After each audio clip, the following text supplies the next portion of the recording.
So there I was, extra DVD thing. I opened up the DVD of The Age of Stupid. In there it's got lots of little leaflets. I've got a little leaflet that says 1010. And the woman who made, Franny Armstrong, who made The Age of Stupid, had done this thing called 1010, where you can reduce your own carbon footprint by 10% this year. So, wow, went online. Really fascinating. What a positive thing.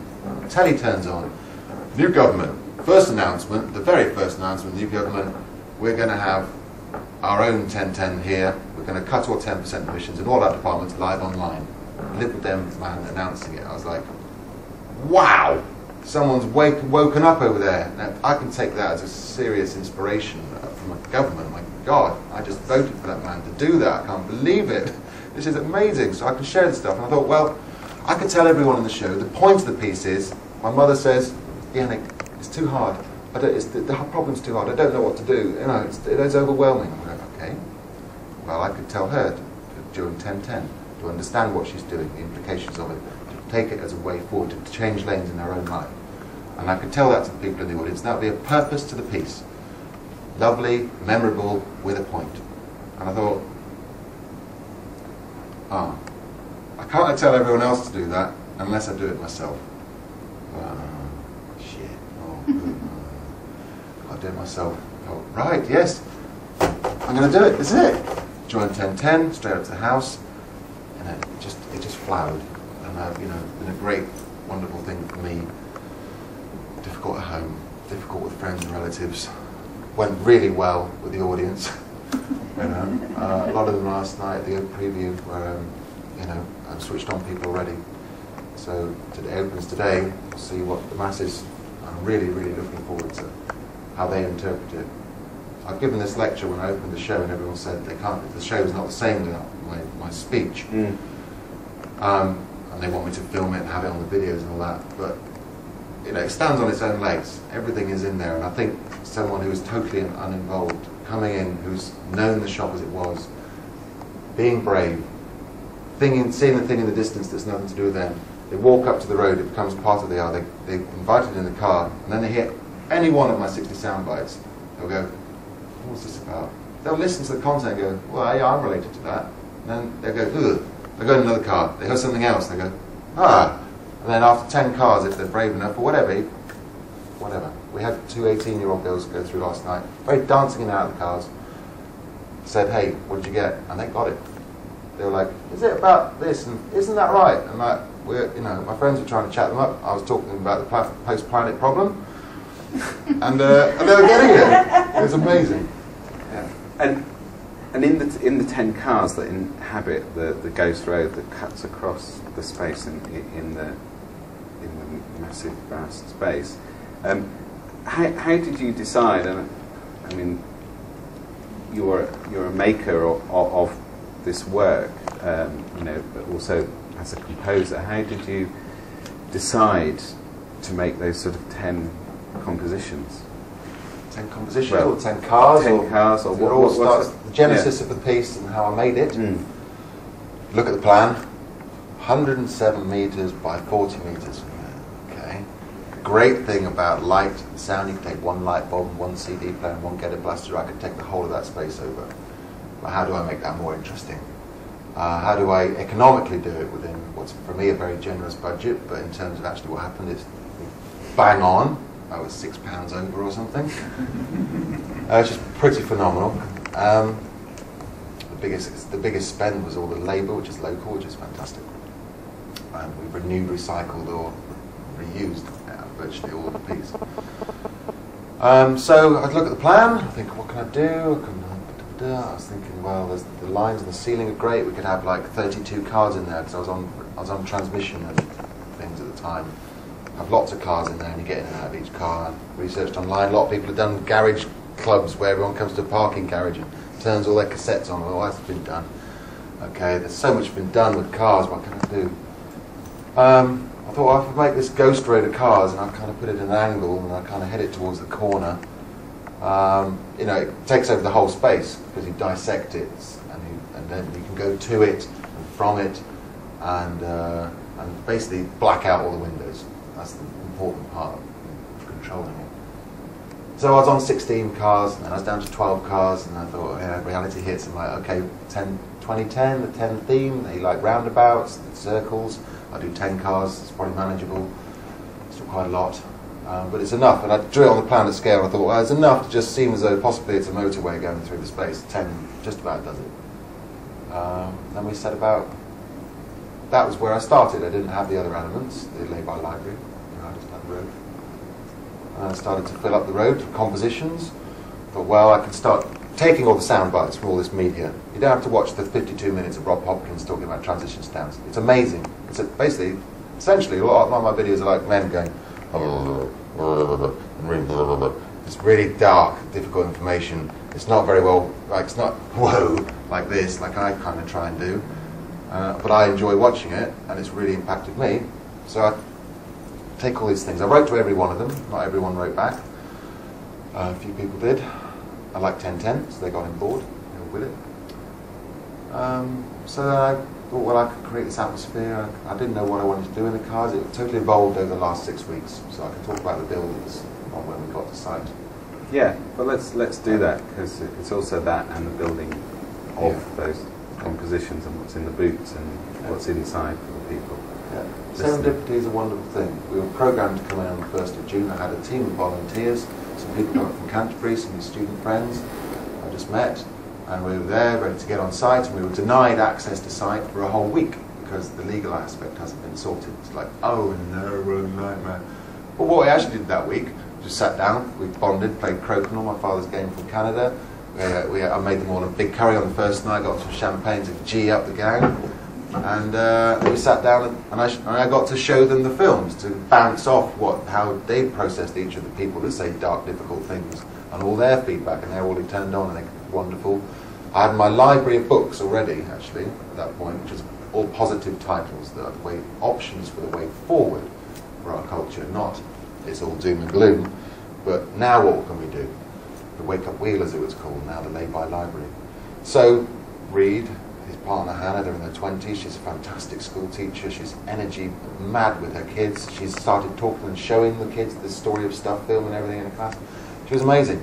So I said, would you like to take this box of 25 books? Personally, I don't make time for reading, it's too intensive, I absorb in other ways. But she went for a day, flipped through all the books, and picked out all these positive quotes they wanted to stick in the cars. And she'd researched this list, we got it down to 10. It was amazing, she's an incredible researcher, so we used her skills. And Reed made the film in the Lay-by Library for me that week. And actually, that's the thing I would probably have done last, is choose the quotes, because it's the kind of thing that can lead to later. So I started on a really great note, having finished the end of the piece. Now I've just got to fill in the rest. Oh, I did stick the quotes on the windows, the last thing I did. On the rear view mirrors, so you reflect yourself in the rear view mirror, looking at the positive ways forward. Be the change you want to see in the world. So the last car is Gandhi, and wow, yeah, that's pretty cool. Yeah, it's classic, so I'll use that. So we started on site. The space was gargantuan, roads 9 meters wide, centimeters long. How do we cover the floor? I originally wanted to have all the cars running with their motors ticking over. That'd be really sexy.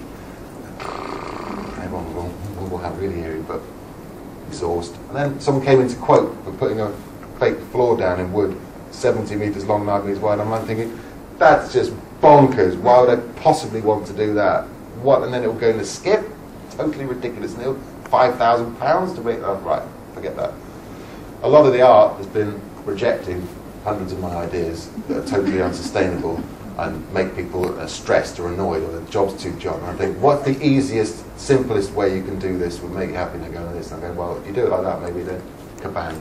I hope to be a very easy person to work for. But with Helen, the project manager, she's been amazing, and half the art is in there from her. She found the carpet, she found the cars, she found everything. She said, Janek, just don't worry about that. I'll do that. You get on with making the art. All right. Email. I only make music at the last minute. research, buy. Yeah. Sitting in my shed at Christmas, looking at transmitters, thinking, that radio transmitter plugs into my cigarette lighter, amazing. It transmits to my radio, it's amazing. It costs £3.86, including delivery from China. That's just ridiculous. I mean, how can that possibly cost that? I'm sitting there thinking, that's great, isn't it? Amazon, deliver the same night. I'm thinking, that's ridiculous. Our culture has gone too far for perfection. And, you know, we don't need all that. We didn't have all that, and it's a big problem. So you know, I used to fly the world a lot to play funny concerts for a few amount of people, have an amazing party for the last 10 years. And looking at ways to not do that. So I am as an artist residence for a local city, which is a wonderful thing. So how can I get to that city? I can research ways to improve my own life. Oh, right. Biodiesel seems something. I'm going to research biodiesel. Everyone doesn't know about biodiesel. I went to my garage and said, do you know how to convert cars into biodiesel? And they said, no, I think it's illegal. I said, no, it's not illegal. You know, run it on used chip fats where I was looking at originally. And I turned around and thought, hang on a minute, hang on. No, it's not illegal. And actually, I'm looking for someone, and we all need to start looking for someone to do this to our cars. And maybe you could just understand and talk to his partner. She was more switched on. You could turn your whole business around, make it into a whole biodiesel conversion company, and make a packet. You could become a rich man off this. He's going, oh, I don't know.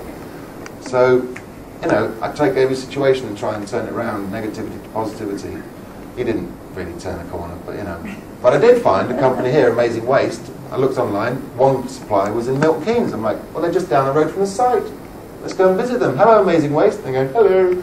They're run by the Christian Foundation. They're really smiley. They had a supply of proper biodiesel. Any diesel engine can run on it.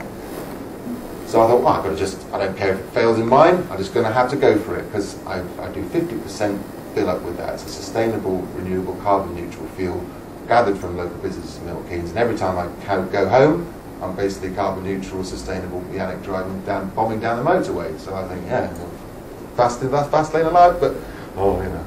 I love my car, which is one of the issues we all face. So Talbot was there, and he goes, what are you doing, what are you doing, what are you doing? And I go, oh, I'm doing an art piece, doing an art piece. And, oh, what's it all about? I love art. And Talbot said, you know, no, would you like me to help? You know, and I thought, yeah, we actually, what can you do? I run a massive workshop, and I got all this old timber, and he opened up his warehouse. He's been collecting resalvaged timber. It's just an empty unit, industrial unit at Kilburn Farm, with tons and tons of piles of different sorts of timber. I'm like, wow.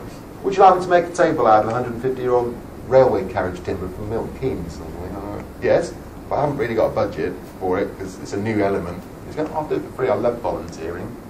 What a genius guy. So I said, yeah, okay, what I'll do is I'll buy him a fantastic Makita belt sander to do the job, and you can keep that for your training as he trains young children.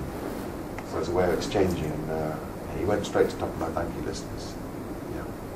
He represents a great way of living, and that is the Milton Keynes resident, part of the community, and it's emblematic of the way we can move forward.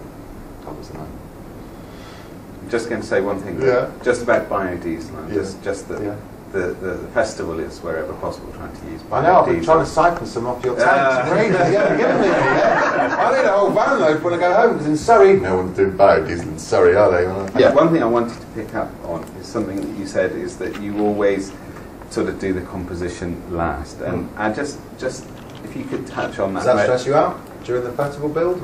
I had every faith that always gets happen, but I know that you know, Helen and I did have conversations about the need for you to actually do some composition. That was noted. That I only work under pressure, and music only pops out at me under extreme pressure. Because by the time I got to that stage of the project, finally I know what it is I want to make. Because I'm an artist, so I'm involved with the site and everything involved in it. And an element of that is the sound. Getting everything ready for the sound, make sure it works, is equally as important.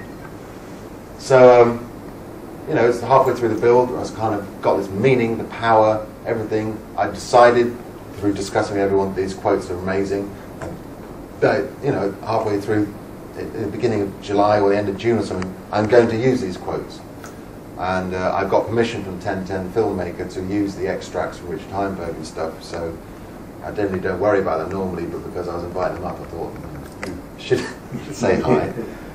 And so it's only at that point the press lands, and then I can percolate out my tunes.